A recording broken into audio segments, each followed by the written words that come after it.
gihe cya Nowa rero ingeso zirononekara, abantu baja mu vyaha biteye ubwoba, ariko Bibiliya iravuga ngo ariko Nowa we uhora haramushima. Uzusome Bibiliya ibihe byose ukurunganwe rwagiye rurakurikirana, abantu baragiye baraja mu vyaha, ariko niyigeze habura umuntu numwe, hagenda haboneka umuntu yirinda, umuntu yizigama, umuntu aguma ari umugororotsi. Nowa we muri ico gihe mu bantu bose uhoraho aramushima.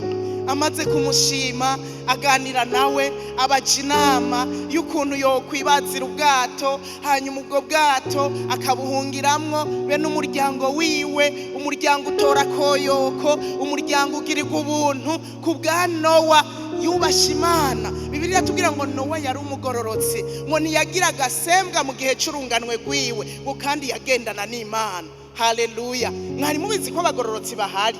Erega abagororotsi barahari n'uyu munsi. Mu gihe cya Nowa bari bahari. Ibaze uyu munsi jewe numva no kwemeza ko atari abantu bose mu runganwe bandavuye, ariko mu gihe cya Nowa ngurunganwe rwose rwari rwanduye, ingeso zononekaye mu runganwe rwiwe rwose uretse we wenyene. N'uyu munsi abagororotsi barahari. Nivyakunanira kwirinda, nivyakunanira kwizigama, uzumenye ngo abagororotsi barahari.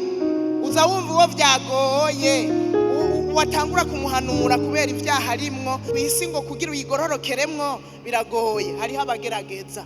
Imana igira umugambi wo kurandura icyaha kubera ingeso z'abantu zari zononekaye, irarandura icyaha. Mugabo urumva icyaha cyajananye na nyeneco, abantu barahera mu isi iteje umwuzure.